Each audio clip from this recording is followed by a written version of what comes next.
Inamal tayo po'y manalangin. Taas po natin ating mga kamay. Ang Diyos po ang magpala, minamahal at magbendisyon sa kanyang mga banal na salita. Let us pray. Hallelujah. Mapagpalang Ama, Diyos na makapangyarihan sa lahat. Diyos na may likha ng langit at ng lupa. Sa matamis at mapagpala mong pangalan, Kristo Jesus, kami nagpapaabot ng aming papuri, ng aming pagsamba, ng aming pasasalamat, mahal na Panginoon, nawang mga inalay naming pagpupuri sa iyo ay makaabot sa iyong dakilang luklukan, mahipo nawa ang iyong puso, mahal na Panginoon, pagkatunay na wala pong aming ibang hangad, kundi ikaw ay aming mapaluguran sa araw na ito, mahal na Panginoon. Batid namin na narito ka, O Diyos, kumikilos ng mainam sa aming kalagitnaan. Ramdam namin ang iyong presensya, ramdam namin na kasama ka namin, mahal na Panginoon, sa araw na ito.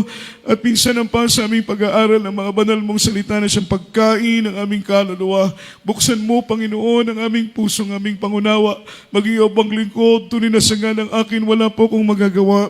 Anoint thy words, Lord. Put thy words in my mouth, leading prayer for beloved and honorable pastor.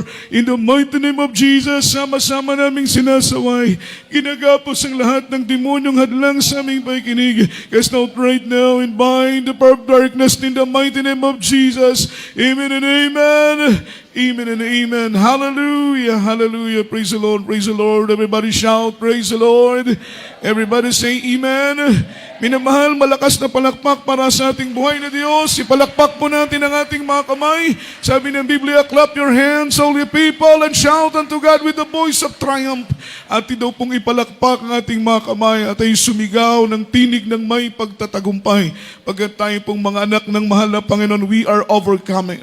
We are more than a conqueror. We can do all things through Christ who strengthened us. Magagawa natin ang lahat ng bagay dahil kay Kristo na nagbibigay sa atin ng kalakasan. Amen? Sa ganang atin mahina tayo, ngunit malakas tayo dahil ang Panginoon ay nariyan, gumagabay sa atin, patnubay sa atin, upang magtagumpay tayo sa lahat ng hamon sa buhay na ating kinakaharap. Palakpakan natin ang mahal na Panginoon.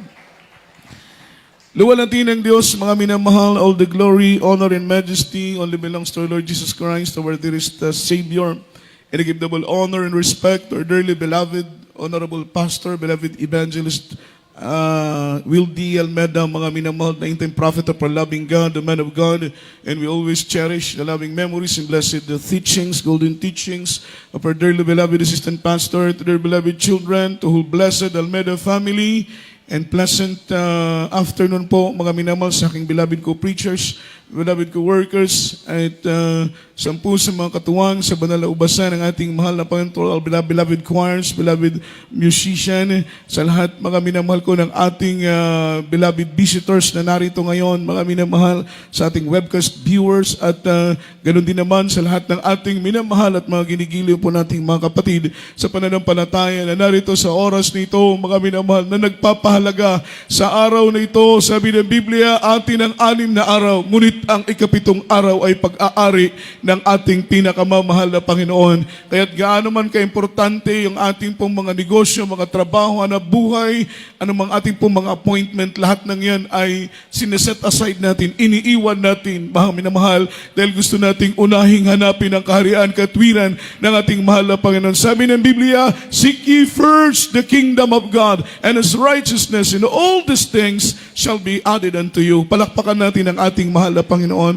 Tayo po'y dumako sa pakikinig ng salita ng ating mahal na Panginoon. Isang pagkain ng ating mga kaluluwa, ihanda po natin ang ating pong mga ballpen,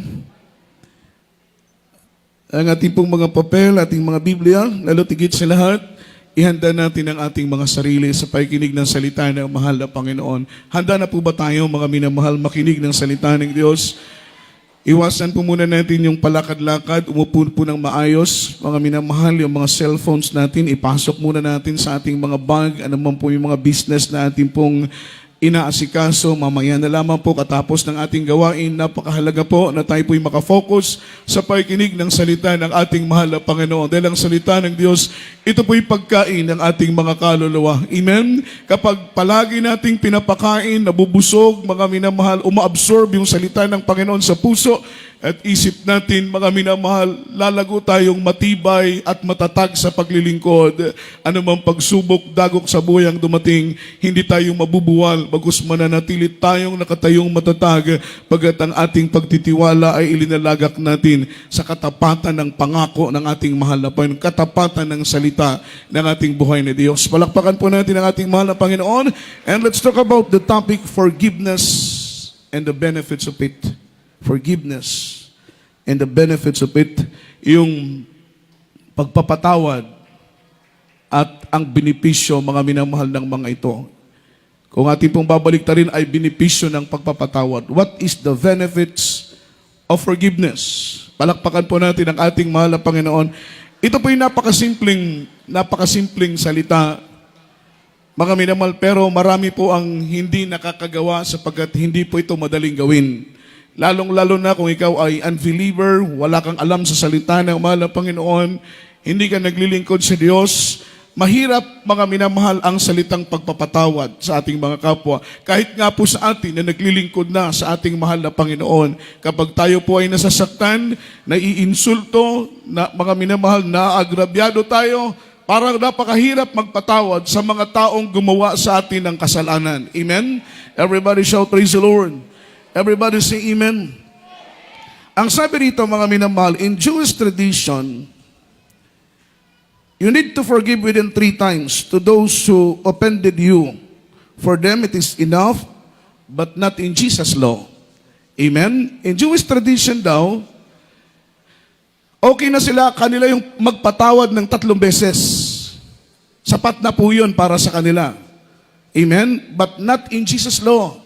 Iba po yung batas ng ating mahal na Panginoon. Para sa kanila, magkasala ka ng 1, magkasala ka ng 2, magkasala ka ng 3, it is enough for them, mga minamahal, para ibigay sa iyo yung forgiveness. Everybody shout, praise the Lord.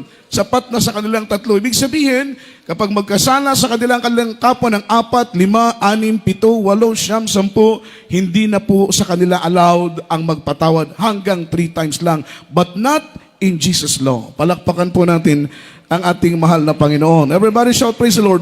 Alam po ninyo yung forgiveness, ito po yung topic na napaka-sensitive. Amen? The sensitive topic is the topic about forgiveness. Napaka-sensitibo po nito. Bakit po, mga minamahal, maraming mga Kristiyano na die hard sa paglilingkod, maraming Kristiyanong bumibilang na ng taon, diyan na nagkaanak, diyan na nagkaapo, nagkaroon na ng apo sa tuhod, pero may mga tao pa rin na hindi nila napapatawad. Amen? Amen. Napakahirap, mga minamahal ko, magpatawad. Not unless kung baguhin ng Panginoon ang puso mo. Amen? Kapag, mga minamahal, i-transform ng Diyos yung inward and outward appearance mo, baguhin ng Panginoon ang puso mo, madali lang para sa iyo ang magpatawad. Bakit? Yung mindset, yung isip mo, mga minamahal, ang Diyos nga ay nagpatawad. Sino ako para hindi magpatawad sa mga taong nagkasala sa akin? Amen? Kung ang Diyos ay nagpatawad, sino ka para hindi magpatawad sa mga taong nagkasala sa iyo? Palakpakan po natin ang ating mahal na Panginoon. Kaya nakakalungkot, maraming Kristiyanong dumadalo ng Miyerkules, dumadalo ng Biyernes, dumadalo ng Linggo, mga minamahal, pero nagkikimkim pa rin ng galit, puot, mga minamahal at sama ng loob sa kanilang kapwa. Hinanakit. Alam ninyo, mga minamahal, yung galit at puot, monster yan, mga minamahal. Halimaw. Kaya, as long na hindi tayo nagpapatawad sa mga tao na nagkasala sa atin, nag-aalaga tayo ng halimaw sa puso natin. Nag-aalaga tayo ng monster. Yung bottom line yan, kapag ang monster na yan, hindi natin rinirelease yung pagpapatawad sa kapwa, may mga taong umagroyado sa atin, may mga taong nagbolestya sa atin, may mga taong ininsulto tayo, yung mga big boss natin, yung mga amo natin, kung magsakit sila, magsalita sila, ay napakasakit, nagtatanim tayo ng galit sa kanila, habang hindi natin i-release yung pagpapatawad sa puso natin, doon sa mga taong nagkasala natin, mga minamahal, the more na inaalagaan natin at pinapala kalalaki yung mga halimaw na nananahan sa puso at isip natin. In the end, yung bottom line yan, mga minamahal, lalamunin ka ng galit. Huwag mong hayaan, mga minamahal. Huwag nating hayaan na kainin tayo ng galit. Huwag nating hayaan na kainin tayo ng puot sa ating kapwa. Huwag nating hayaan na lamunin tayo ng mga minamahal sama ng loob ng hinanakit sa ating mga kapwa. Bakit? Napakahirap magpuri. Mga minamahal, na may galit ka sa puso. Tama po ba? Napakahirap maramdaman ang presensya ng Diyos kapag may sama ka ng loob, mga minamahal, kahit kanino. Kaya ang suggestion ng Biblia, ang reminders ng Biblia, matuto tayong magpatawad, lalong-lalo na, mga minamahal, kung haharap tayo sa presensya ng ating mahal na Panginoon. Dahil nakikita ng Diyos ang puso mo, alam ng Panginoon ang nilalaman ng kaibuturan ng puso mo. So ang gusto ng mahal na Panginoon, tayong mga anak ng mahal na Panginoon, mga minamahal, ay handa tayong magpatawad sa mga tao na nagkasala sa atin. Palakpakan natin ang ating pinakamamahal na Panginoon. Everybody shout, praise the Lord. Unang talanta, basahin natin from the book of Matthew, chapter 18, verse 21 up to verse 22. Amen, praise the Lord. Dito po sa aklat ng Mateo at ang kabanata ay 18 at ang talata ay 21 hanggang 22. Nang magkagayoy lumapit si Pedro at sinabi sa kanya, Panginoon, makailang magkakasala ang aking kapatid laban sa akin na siya'y aking patatawarin hanggang sa makapito? Sinabi sa kanya ni Jesus, hindi ko sinasabi sa iyo hanggang sa makapito, kundi hanggang sa makapitumpung pito. Amen. Amen. Palakpakan po natin ang ating mahal na Panginoon. Kung pag-aaralan natin ng mabuti yung approach ni Apostle Peter sa mahal na Panginoon, masyado siyang aggressive, mga minamahal, nang buong akala niya, within 7 times, ay sapat na yun para mapatawad natin ang ating mga kapwa. Ganoon, mga minamahal, iba kayong standard ng Diyos. Iba sa standard ng tao. As long na hindi ka maging spiritual, hindi mo maaabot yung standard ng Diyos. Amen? Dahil mahirap abutin ang standard ng mahal na Panginoon. Everybody shout, praise the Lord. Kagaya ng man of God, ng ating dearly beloved, honorable pastor, beloved evangelist Almeida. Sa dako ng Sabarte, may pumapasok na magnanakaw. Ninanakaw yung mga damit, mga pantalon, long sleeve, mga gamit ng mga manggagawa. Gigil na gigil yung mga manggagawa. Siyempre, ikaw nga naman espesyal yung damit mo, mga minamahal, halos yun lang ang damit mo, nanakawin pa, kukunin pa. Dahil mga manggagawa, nung panahon na yan, napakahirap makabili, mga minamahal ko, ng barong, ng damit. Hindi po kagaya ngayon, mga minamahal, abundansya na po ang gawain ng Diyos. Madali para sa mga manggagawa may provide yung kanilang mga personal needs. But at that time, mga minamahal, napakahirap. Ninakaw, may pumasok na magnanakaw, ninakaw ang mga damit. Galit ang mga ilang manggagawa, siyempre nanakawan sila. Alam po ninyo, one time, nagnakaw uli, nahuli. Amen? Everybody shout, praise the Lord. Sa sobrang pagkabigla ng mga manggagawa, napagbuhatan ng kamay. Amen? Nung malaman ng mahal na pastor na napagbuhatan ng kamay yung magnanakaw, mga minamahal, nagalit ang mahal na pastor, hindi po doon sa manggagawa, mga minamahal, o hindi po doon sa magnanakaw, kundi nagalit ang mahal na pastor doon sa mga manggagawa. Amen? Pinatawag ng mahal na pastor yung magnanakaw, pinakain, binigyan ng damit, binigyan ng pera. Amen? Makita mo yung puso ng tao ng Diyos, mga minamahal, punong-puno ng habag, punong-puno ng pagpapatawad. Dapat sana'y ipapakulong, dapat sana'y utusan ng mga pastor na bugbukin, gapusin ang magnanakaw ito at ibigay sa pulis. Ngunit mga minamahal, kitang-kita ng mga manggagawa kung gaano po kadalisay sakdalang puso ng tao ng ating mahal na Panginoon. Binigyan ng pagkain, pinainom, binigyan ng pera, kinausap na bumalik, sunod na gawain, mga minamahal, dahil ang mahalaga sa mahal na pastor, ang kaligtasan ng ating mga kaluluwa. Palakpakan po natin ang ating buhay na Diyos. Sabi ng banal na Biblia, in verse 20, mga minamahal, 21 and verse 22, nang magkagayoy lumapit si Pedro at sinabi sa kanya, Panginoon, makailang magkakasala ang aking kapatid laban sa akin at siya'y aking patatawarin? Hanggang makapito ba? Amen? So makita mo yung aggressiveness, mga minamahal ko, ni Peter ang buong akala niya ay sapat na ang 7, sapagkat siguro sa kanyang isip, ang pagpapatawad ng makapitong beses sa ating kapwa, mga minamahal ko, ay labis-labis na. Everybody shout, praise the Lord. In verse 22, sinabi sa kanya ni Jesus, hindi ko sinasabi sa iyo hanggang sa makapito, kundi hanggang sa makapitong-pito. It is 70 times 7. 70 times 7, it is equivalent for 490 times. Amen. Parang hirap kayong umimin, ha? Amen. 490 times tayong magpapatawad sa mga tao ay nagkasala sa atin. Diba? Kapag yan ang mindset natin, mga minamahal, biblically, standard ng Panginoon ang ating hinahabol, dahil ang ating buhay ni Diyos, mga minamahal, He is unforgiving God. Imagine, mga minamahal, hinuli siya sa Garden of Gethsemane, 3 o'clock in the morning, hindi siya magnanakaw pero ginapos siya kahalintulad ng isang magnanakaw.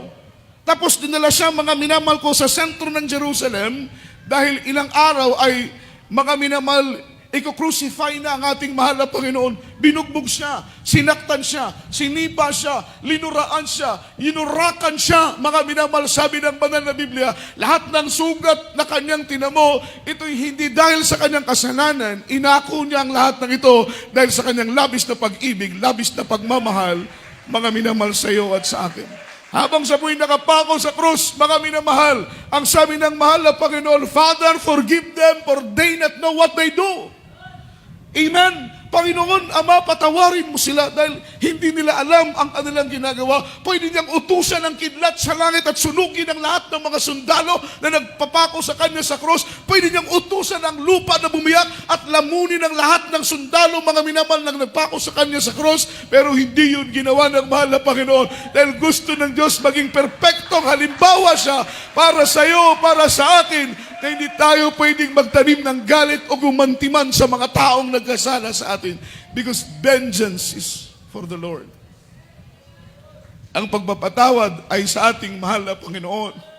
Although na mahirap magpatawad, amen, pero kailangan natin gawin. Ang sabi ng mahal na Panginoon, 70 times 7 times na tayo po'y magpapatawad sa ating kapwa. It is 490 times. Amen? Hindi yung magkasala ang kapatid mo, ipapabarangay mo agad. Amen? Amen? Nasaan ang pagpapatawad doon? Nagkasala lang ng isa, ichichismis mo agad.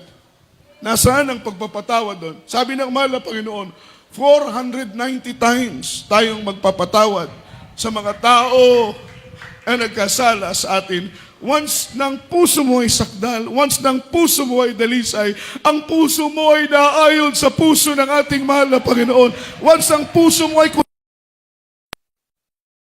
hindi mahirap para sa iyo ang magpatawad sa mga taong umagrabyado sa iyo, mga minamahal. Everybody shout, praise the Lord. Everybody say amen. Palakpakan natin ang ating mahal na Panginoon. Ang sabi rito, mga minamahal, as a Christian, we ought to forgive. Amen? Yan po ay utos ng mahal na Panginoon na hindi po natin pwedeng laktawan. Hindi pwede nating alisin sa Biblia. Dahil may mga ilang believers, ilang mga religious group, pinipili lang nila ang kanilang sinusunod. Kapag hindi nila gusto, linalaktawan. Pero tayo na nagdi-desire ng langit at buhay na walang hanggang, wala tayong bersikulong linalaktawan. What is written, it is written and it shall be done. Kinahanglan, mga minamahal, kailangan masunod natin kung ano ang nakasulat sa banal na Biblia para maging worthy tayo sa paningin ng ating mahal na Panginoon. As a Christian, we ought to forgive.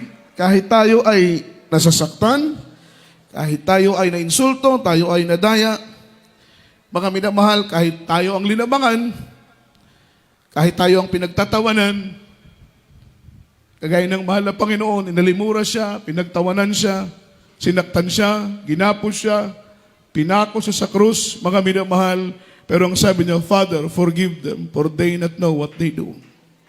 Palakpakan natin ang ating mahal na Panginoon. We ought to forgive because it's God's commandments. Amen? Yan po ay utos ng ating mahal na Panginoon. Matthew chapter 6, verse 14, following verse. Basahin natin ang Biblia. Amen, praise the Lord. Dito po sa aklat ng Mateo at ang kabanata ay 6 at ang talata ay 14. Sapagkat kung ipatawad ninyo sa mga tao ang kanilang mga kasalanan, ay patatawarin naman kayo ng inyong Ama sa kalangitan. Amen. Amen. Palakpakan natin ng mahal na Panginoon. Yan po'y direktang order galing mismo sa bibig ng mahal na Panginoon. Meron pong Biblia, kapag mga minamahal, nakakulay pula yung sulat sa New Testament, galing po yan mismo sa bibig ng mahal na Panginoon. Meron pong ganong klaseng Biblia. Meron namang Biblia na plain black lang yung letters niya, pero may mga Biblia na kanila pong mga minamahal, ipinapakita ng salitang ito na kulay pula, yung salita mismo na galing sa ating mahal na Panginoon. Ito po'y direktang order sa Diyos. Hindi lang sa akin. Amen? Hindi lang sa mga preachers. Hindi lang sa mga manggagawa. Kundi para sa iyo, para sa akin. Each and every one of us, ang utos na ito, mga minamahal ko, ay para sa iyo at para sa akin. Palakpakan po natin ang mahal na Panginoon. Ang sabi ng Biblia, if you forgive men their trespasses, your heavenly Father will also forgive you. Kapag patawarin mo yung mga taong nagkasala sa iyo, ang iyong Ama na nandoon sa langit, ay patatawarin ka rin. Because what you sow, what shall you reap? Kung nagtanim ka ng pagpapatawad, amen, aadi ka rin ng pagpapatawad galing sa ating mahal na Panginoon. Sabi ng Biblia, kapag hindi ka magpatawad sa mga taong nagkasala sa iyo, hindi mo rin masumpungan ang kapatawaran na galing sa Ginoo. It means, mga minamahal, kapag hindi mo masumpungan ang pagpapatawad galing sa Panginoon, dahil hindi ka nagpatawad sa mga taong nagkasala sa iyo, wala kang puwang sa langit. Ang kaluluwa mo ay itatapon at ibubulid sa init ng apoy ng impyerno sapagkat hindi mo rin matatanggap ang pagpapatawad ng ating mahal na Panginoon. Paano matanggap ang kapatawaran ng Diyos kung ikaw mismo nagtatanim ka ng galit? Imagine, 1 taon na, hindi ka pa rin nakapagpatawad. 2 buwan na, hindi ka pa rin nakapagpatawad sa mga tao na nagkasala sa iyo. Ilang dekada nang lumipas, nagtatanim ka pa rin ng galit, ng puot, halos hindi mo makamayan. Dahil nagagalit ka, hindi ka pa nakapagpapatawad. Amen? Binablock mo mga minamahal sa FB. Hindi ka man lang makapagkumusta. Katapos ng gawain, hindi mo man lang makamayan. Dahil nagtatanim ka ng galit ng puot sa kapwa. Kapatid, sabi ng Biblia, kapag hindi ka magpatawad, wala kang maangking kapatawaran galing sa Diyos. Siyempre, ikaw mismo ang humahatol sa iyong sarili. Ikaw mismo ang nagsasara ng pintuan ng langit sa iyong sarili. Dahil hindi ka nagpapatawad sa mga tao, mga minamahal na nagkasala sa iyo. Yan po ay batas ng mahal na Panginoon na kailangan nating sundin. Magpatawad sa mga tao, minamahal na nagkasala sa atin. Palakpakan po natin ang ating mahal na Panginoon. We are not created to conquer by anger and wrath. Hindi tayo linikha, hindi tayo dinisenyo ng mahal na Panginoon. Lalong-lalo na ngayon, na tayo po ay nandito na sa totoong gawain ng ating mahal na Panginoon under the banner of Jesus Miracle Crusade International Ministry. Totoo ang Diyos dito, buhay ang Diyos dito. Bakit? Nakita ng ating dalawang mata kung paano naghimala ang mahal na Panginoon. Karamdaman at tinanggihanan ng doktor, mga minamahal, may mga taning ng buhay pinagaling ng Diyos. Mga tao na walang pagbabago, ngunit nang naglingkod sa mahal na Panginoon, binago ng Diyos loob at labas ng kanyang anyo. Yun ang kapangyarihan ng ating mahal na Panginoon sa ministeryong ito na hindi mo masasaksihan, mga minamahal, sa ibang gawain. Bakit, mga minamahal? Ang pastor natin ay malapit sa puso ng ating mahal na Panginoon. Natatangi at nabubukod-tangi ang ating mahal na pastor na nakaabot sa pamantayan ng ating mahal na Panginoon. Kaya gawain ng Diyos, buong Luzon, Visayas, Mindanao, sa ibayong dagat, pinagpapala ng ating mahal na Panginoon dahil sa pangunang panalangin ng propeta ng tao ng Diyos sa katauhan ng ating gagalang-galang na pastor. Balakbakan po natin ang ating mahal na Panginoon. Kaya sabi ng Biblia, mga minamahal, sabi ng Bible, mga minamahal, o sabi ng ating pinag-aaralan, we are not created to overcome by anger, by hatred. Amen? Palakpakan natin ng Diyos. Hindi tayo linikha ng Panginoon para magtanim ng galit. Dahil sabi ng Biblia, ang puso natin ay babaguhin ng Diyos. Yung puso mong bato, yung puso mong matigas, ay gagawin ng mahal na Panginoong pusong may laman. Kung dati-rati hindi ka marunong magpatawad, tuturuan ka ng Diyos. Magpatawad sa mga tao na nagkasala sa iyo. Palakpakan po natin ang ating mahal na Panginoon. Ang sabi rito, mga minamahal, forgiveness cannot change your past, but it can change your future. Kayang baguhin yung mga minamahal, mga tao na nagkasala sa iyo. Ang sabi dito, mga minamahal, ay kaya mong mapatawad sa tulong ng ating mahal na Panginoon. Kaya pinagpipray yan. Kapag nagtatanim ka ng galit, may sama ka ng loob at tinanakit, ipinapanalangin yan, iniiyak yan sa mahal na Panginoon dahil malaking hadlang yan para hindi ka makapasok sa kaluwalhatian ng Diyos at maging tagapagmana ng buhay na walang hanggang. Kapag mamatay ka na may tanim ka ng galit, may sama ka ng loob, hinanakit sa kapwa mo, wala kang puwang sa langit. Amen? At sabi ng Biblia, huwag mo nang hayaang sumikat pa ang araw, mga minamahal. Amen? O lumubog pa ang araw. Bago ka magpatawad sa mga tao na nagkasala sa iyo, huwag mo nang patagalin. Yun po ang ibig sabihin ng Biblia. Habang may pagkakataon pa, patawarin mo ang mga taong nagkasala sa iyo. Bakit, mga minamahal? Amen? Yung blessing, yung benefits ng pagpapatawad sa kapwa, peace of mind. Amen? Mapayapa ang isip mo, mapayapa ang puso mo kapag wala kang itinatanim na galit, mga minamahal, sa iyong kapwa. Ang benepisyo nito ay kapayapaan sa puso at kapayapaan sa isip. Madali kang makalapit sa presensya ng mahal na Panginoon. Madali mong maramdaman ang presensya ng ating buhay na Diyos. Amen? Dahil ang puso mo'y malinis. Everybody shout, praise the Lord. Kapag malinis ang puso mo, your heart are connected to the heart of God. Kagaya ng pinag-aralan natin last Sunday, mga minamahal, napakahalaga na konektado ang puso natin sa puso ng mahal na Panginoon. At kung tayo po'y may galit sa ating puso, hindi po at imposible po ng ating puso ay maging konektado sa puso ng ating mahal na Panginoon. In times of our needs, mga minamahal, madali nating maangkin ang katugunan sa ating mga pangangailangan kapag ang puso natin ay konektado sa puso ng ating mahal na Panginoon. Malakas na palakpak para sa ating mahal na Panginoon. Una, mga minamahal, forgiveness is possible when you learn to pray those who hurting you. Amen? Imposible ang pagpapatawad, pero magiging posible ang pagpapatawad sa mga tao na nagkasala sa atin kung sisimulan nating ipanalangin sila. Everybody shout, praise the Lord. Kaya ba natin gawin yon, minamahal? Kaya ba natin gawin, ipanalangin yung taong nag-agrabyado sa atin? Kaya ba nating ipanalangin yung taong nag-insulto sa atin? Kaya ba nating ipanalangin yung taong inapakan ng ating dignidad? Kaya ba nating ipag-pray yung mga taong nagkamali, ininsulto, sinaktan tayo? Kaya ba natin silang ipanalangin? Dahil ang sabi ng ating pinag-aaralan, forgiveness is possible when you learn to pray those who hurting you. Magiging posible ang pagpapatawad kung sisimulan mong ipanalangin yung mga taong nagkasala sa iyo. Huwag mo silang ipanalangin na, Lord, sana ang taong ito masagasaan na. Sana ang taong ito magkabukol, sana ang taong ito matanggal sa trabaho. Hindi po yan ang prayer ng mga Kristiyano. Amen? Ang panalangin ng mga Kristiyano, kahit ang mga taong ito ay ininsulto tayo, minulesta tayo, ipagpipray natin, mga minamahal, na sila'y ingatan, pagpalain, maging successful sa buhay, mga minamahal. Amen? Ay the more na ipinagpipray natin yung mga taong nakasakit sa atin, forgiveness is possible. Palakpakan po natin ang mahal na Panginoon. Amen? Amen.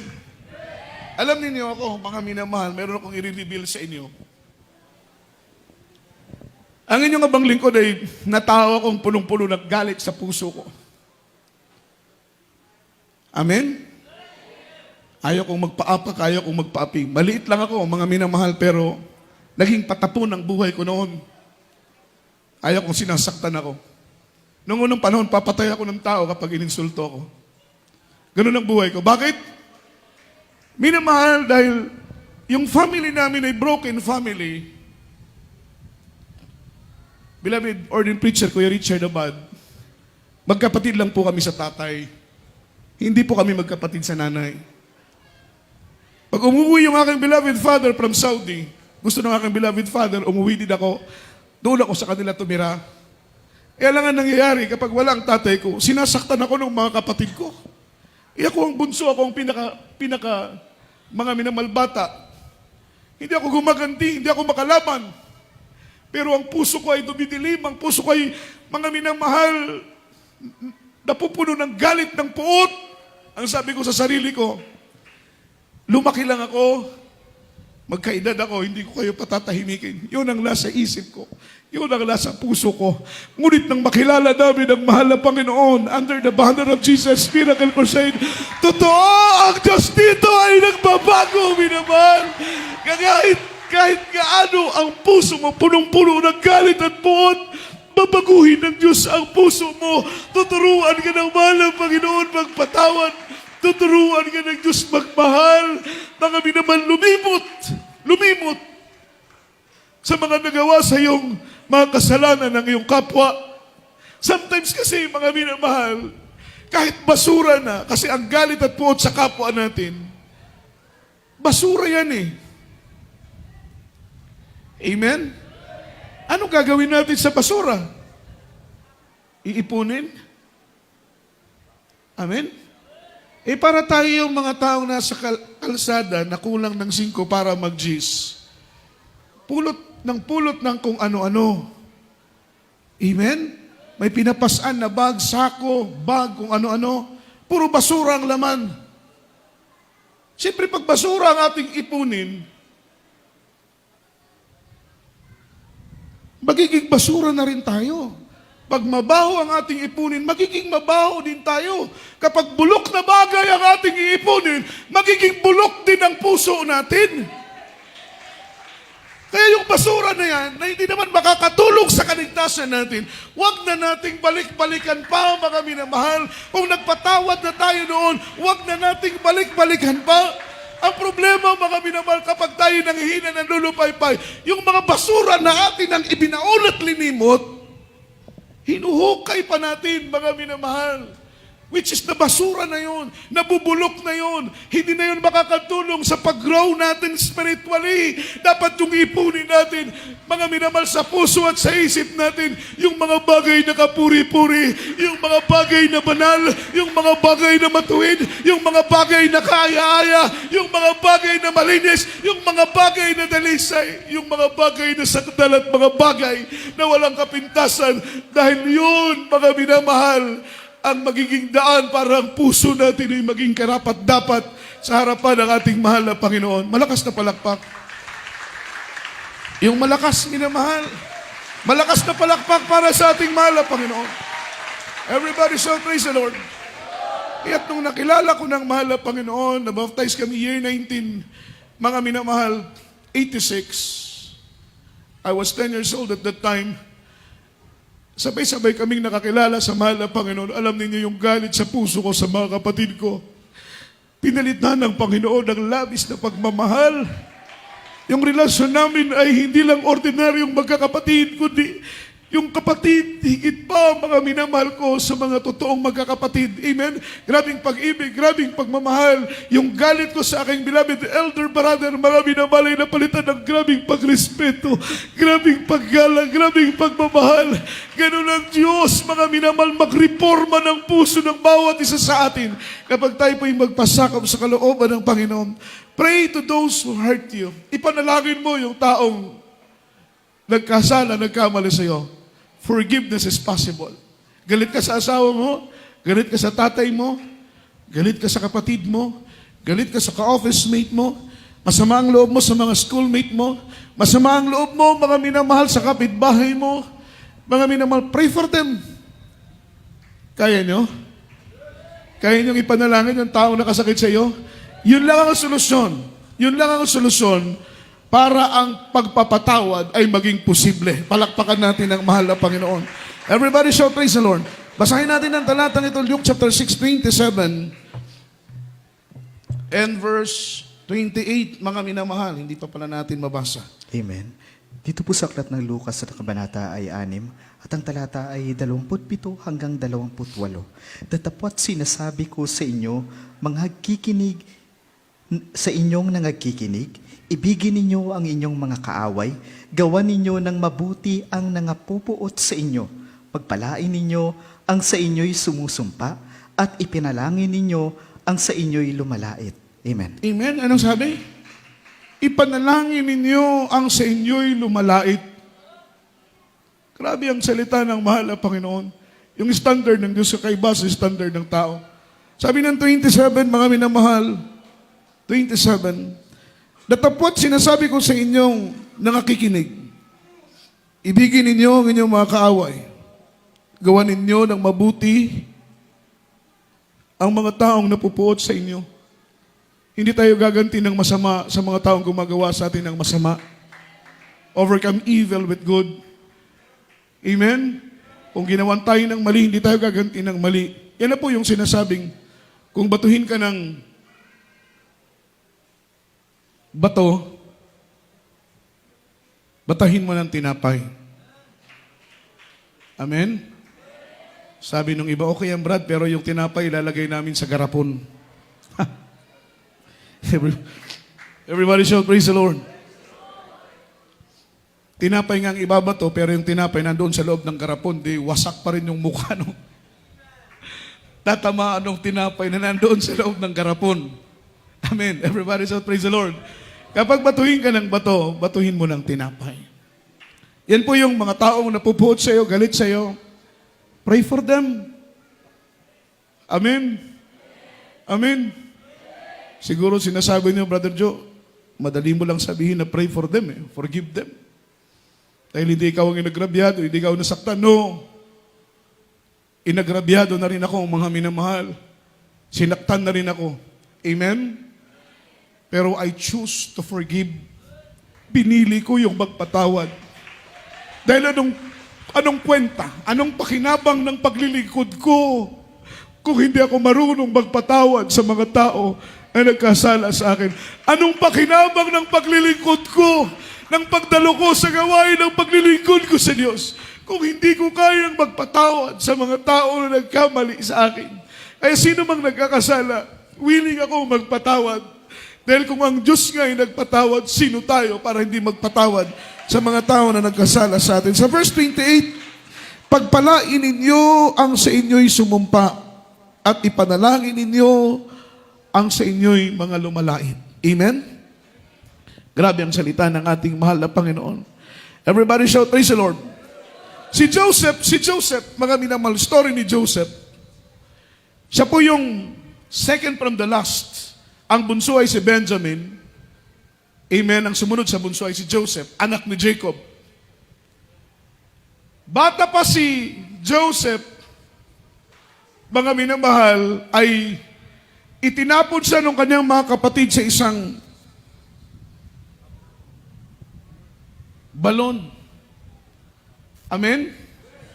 Noong nakita nila na itinapon nila si Joseph sa balon, hindi nila mapapakinabangan. May nakita silang dumaan ng mga Ismailita. Kinuha nila si Joseph at ito'y ibinenta nila sa mga Ismailita. Amen? So makita mo, mga minamahal, siyempre para kay Joseph, kapatid niya yun eh. Hindi po biro yung ginawa sa kanya ng kanyang mga kapatid. Brutal masyado ang ginawa sa kanya ng kanyang mga kapatid. Walang kamalay-malay si Jacob na ang kanyang pangalawang anak mula sa bunso ay ipinagbili na ng kanyang mga mas matatandang mga kapatid sa mga Ismailita. Hanggang si Joseph ay nakarating, mga minamahal, sa Egypt. Pero sabi ng Biblia, mga minamahal, the Lord was with him. Ang Panginoon ay nasa kanya. Dahil siya nasa Diyos. Ganoon po yun eh. Kapag ikaw ay nasa Diyos, amen? You are walking worthy in the sight of the Lord. Ang Panginoon, nasa Panginoon ka. Ang Diyos ay nasa iyo. Amen? Sasamahan ka ng Panginoon kahit saan ka pumunta. Lumakad ka man sa dilim, hindi ka maano. Lumakad ka man sa lalim ng dagat, hindi ka maano. Lumakad ka man, mga minamahal, sa init ng apoy, hindi ka maano. Dahil ang Diyos, minamahal, ay nasa iyo. Yun ang nangyari kay Joseph. Maraming mga pangyayari ang nasa kanya, pero iningatan siya ng Diyos. Pero dumating yung matinding trials kay Joseph na sa po'y nabilanggo. Pero alam ninyo, kahit nasa loob ng bilangguan si Joseph, nanatili siyang faithful sa Panginoon. Nanatili siyang tapat sa Diyos. Nanatili siyang umaasa sa kabutihan ng ating mahal na Panginoon. Hindi niya bliname ang Diyos sa nangyari sa kanya. Hindi niya sinisi ang mahal na Panginoon sa nangyari sa kanya. Hindi siya nagsalita against sa mahal na Panginoon dahil sa nangyari sa kanya. Instead, si Joseph, nanatiling nagbibigay papuri, sumasamba at nagluluwalhati sa Panginoon kahit siya po ay nandoon sa loob ng kulungan. Napakabata pa ni Joseph para maranasan ang matinding hirap na ginawa sa kanyang mga kapatid. That is, mga minamahal, matawag natin na they don't deserve forgiveness. Yung mga kuya, kapatid ni Joseph, hindi sila worthy sa pagpapatawad dahil sa grabing brutal na ginawa nila kay Joseph. Amen. Dumating po yung time na pinagpala ng mahal na Panginoon si Joseph, mga minamahal, from jail, siya po ay naging governor, mga minamahal, ng buong Egypt. Just imagine, everybody shall praise the Lord. Gaano mag-promote ang Diyos. Kapag faithful ka sa trabaho, sa negosyo, sa business, nag-uopisina ka, tapat ka sa pagbibigay, dumadalo ka palagi, nagsusumikap ka, ipopromote ka ng Diyos, hindi ka madidemote, ipopromote ka ng mahal na Panginoon. Kagaya kay Joseph, from jail, siya po'y prinomote ng mahal na Panginoon. Napaka-imposible, ano po? Ginawa siyang governor. Siya po ang nag-manage, mga minamahal, ng pagkain ng buong Egypt. Dahil sa kanyang dreams, mga minamahal, sa kanyang mga panaginip, nakita niya, i-reveal sa kanya ng Diyos na magkakaroon ng 7 taong kasaganahan ang buong Egypt. At pagkatapos ng 7 taong kasaganahan sa Egypt, magkakaroon ng 7 taon na matinding gutom, mga minamahal. Ang kanyang suggestion, mga minamahal, sa paraon ng Egypt, mag-ipon ng pagkain sa loob ng 7 taon na kasaganahan upang pagdating ng 7 taong tagutom ay meron silang inilaan na pagkain para sa buong Ehipto. Nagutom ang mga nearby kingdoms, nearby countries. Pero ang Egypt ay sagana dahil kay Joseph. Amen. Pero ang plano ng Diyos, sometimes hindi mo mababasa sa una. Sometimes napakadilim, sometimes napakagulo ng plano ng Panginoon, mga minamahal. Pero kung susunod lang tayo, makita natin sa unahan ng pagpapala ng Diyos, sasabihin natin, ito pala ang kalooban ng mahal na Panginoon. Iba ang kalooban ng tao sa kalooban ng Diyos. Alam niyo, mga minamahal, nagkaroon ng matinding gutom sa buong Egypt. Hanggang doon sa kanyang tatay, sa kanyang mga kapatid, sa kanyang mga pamangkin, anak ng kanyang mga kapatid. Wala po silang ibang pupuntahan kundi ang bansa ng Egypt. Sila po'y nagdala ng pera para umangkat at bumili ng pagkain sa Ehipto. Not knowing, mga minamahal, na ang harap sa kanila ay si Joseph na gobernador na, pero noon ay itinapon nila, mga minamahal, at ipinagbili. Amen? Nakita ni Joseph yung kanyang mga kapatid na nagbenta sa kanya. Nakita ni Joseph yung mga taong nagmolest siya sa kanya. Nakita ni Joseph yung mga kapatid niya na ginawan siya ng brutal, mga minamahal, na pagbibenta mula sa kamay ng mga Ismailita. Amen? Joseph had chance to get even. Joseph had chance to get even. But he chose to forgive. Palakpakan po natin ang mahal na Panginoon. Meron siyang pagkakataong gumanti dahil gobernador na siya. Yung kanyang mga kapatid ay nasa ilalim ng kanyang mga paa. Yumuyuko sa kanyang harapan, mga minamahal. Pwede niya itong ipahuli at ipakain sa leon. Pwede niya itong gapusin, mga minamahal, at ipasok sa loob ng kulungan. But Joseph, mga minamahal, choose to forgive. Ang pinili niya ay magpatawad sa mga tao na nagkasala sa kanya. That is perfect decision. Perpektong desisyon ang magpatawad tayo, mga minamahal, sa mga tao na nagkasala sa atin. Si David, mga minamahal, na sobrang galit ni King Saul dahil ayaw ni King Saul na maging hari. Si David, kapalit niya. Ang kanyang ginawa, mga minamahal, dahil hindi niya basta-bastang mapapatay si David because David is intimidating warrior. Napaka-professional naman dirigma. Skillful, maraming alam. Hindi niya basta-bastang mapapatay si David. Ang ginawa ni mga minamahal King Saul, si David ay nagtago sa disyerto dahil gusto siyang patayin ng hari. Si David naman, dahil pure ang kanyang puso, pwede niyang patayin mga minamahal si King Saul. Amen. Pero dahil pure ang puso niya, pinili niyang lumayo mga minamahal at magtago na sa disyerto para hindi siya makita ng hari.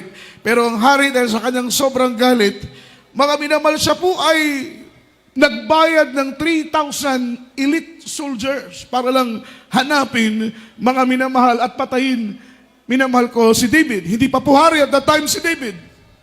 Amen? Nung naglalakbay sila King Saul, may nakita silang kuweba dahil gabi na. Sila po'y pumasok sa loob ng kuweba at doon magpahinga.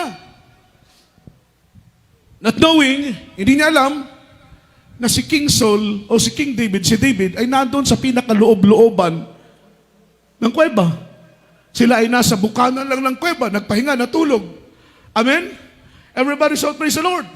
Ang sabi ng mahal na Panginoon, minamahal ko kay David, David, ngayong gabi, ibibigay ko sa iyo ang buhay ni Saul. Ang sabi ni King David, Panginoon, hindi ko kayang saktan ang tao na iyong linangisan. Everybody shout, praise the Lord. That's not the anointed ones. Huwag natin saktan yung mga taong linangisan ng Diyos. Everybody shout, praise the Lord. Yung mga taong nananalangin sa inyo, yung mga taong lumuluhod sa inyo, yung mga taong maaga pa'y gumigising para ipanalangin kayo. Huwag natin saktan ang mga taong linangisan ng mahal na Panginoon dahil silang nangangalaga ng inyong kaluluwa. Silang nananalangin para sa inyo sa pangunang panalangin ng propeta ng ating mahal na Panginoon. Instead, mahalin natin sila, ipanalangin din natin sila, tulungan natin sila, mga minamahal, pagkat ang layunin nila ay para sa ikabubuti ng iglesia ng ating mahal na Panginoon. Sabi ng Panginoon sa kanila, David, ngayong gabi, ibibigay ko sa iyo ang buhay ni Saul. Ang sabi ni David, Panginoon, hindi ko kayang buhatan ng aking kamay ang tao na iyong linangisan.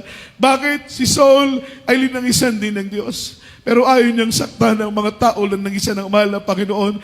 Mga minamahal, David had chance to get even, but he chose to forgive. Pinili niya rin ang magpatawad. Pwede niyang patayin, pwede niyang saksakin, mga minamahal si Saul, pero hindi niya yon ginawa, mga minamahal, dahil alam niya ang mabuti ay ang magpatawad sa mga tao na nagkasala sa atin. Our beloved Jesus Christ, the perfect example. Nagpatawad ng Panginoon sa iyo. Sino ka para mga minamahal magtanim ng galit at puot sa iyo, kapwa? Matuto kang magpatawad dahil ito ang kalooban ng ating pinakamamahal na Panginoon. Huwag tayong magtanim ng galit. Huwag tayong magtanim ng puot. Huwag tayong magtanim ng hinanakit sa ating kapwa. Piliin natin ang magpatawad sa mga tao ay nagkasala sa atin. Sa oras dito, purihin natin ang mahal na Panginoon. Awitan natin ang Diyos. Ipag-pray natin na, Lord, teach me how to live like you. Turuan mo ko, Panginoon, mamuhay na katulad sa iyo. Ang Diyos ay mapagpatawad na Diyos. He died in the cross, crucified in the cross of Calvary. Meron siyang chance para patayin ang mga tao na nanakit sa Kanya. Tawagin, mga minamahal ko, ang apoy sa langit at tupukin ang mga taong nagkasala sa Kanya. Pwede niyang pabiyakin ang lupa, minamahal, at nabunin ang buhay ang mga tao na nagkasala sa Kanya. Pero pinili ng Diyos ang magpatawad dahil gusto ng Panginoon na maging mabuti siyang halimbawa sa iyo. Maging mabuti siyang halimbawa sa akin, sa ating lahat, na napakalaga ng magpapatawad sa mga tao na kasala sa atin. Ipag-pray natin na, Lord, ihanda mo palagi ang puso ko. Ihanda mo palagi ang puso ko, Panginoon, sa magpapatawad sa mga tao na nakasala sa akin. Awitan natin ang Diyos sa oras na ito. Teach me how to live. Teach me how to live, Lord, like you. Teach me how to live like you. Show me the way, Lord. Hallelujah. where I may go. I was lost.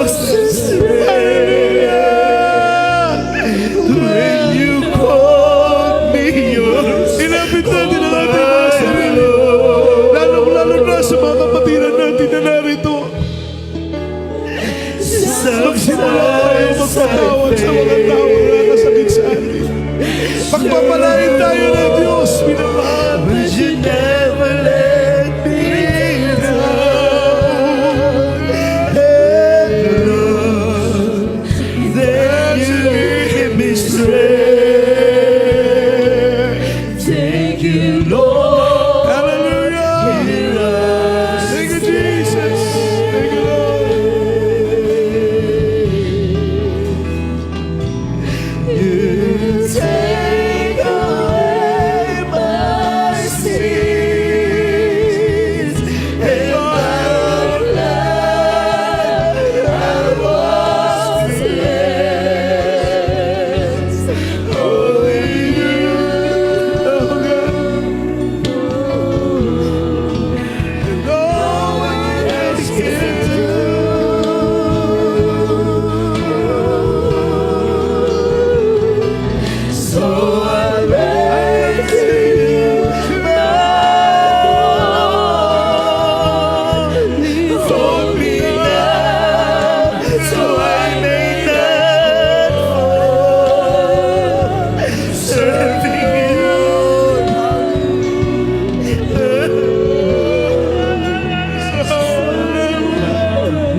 pastor.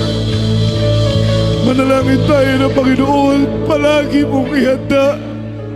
Palagi mong ihanda ang aking puso na magpatawad.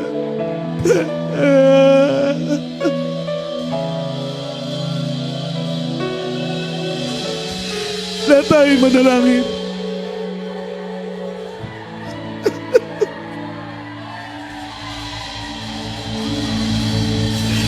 Thank you, Jesus. Hallelujah.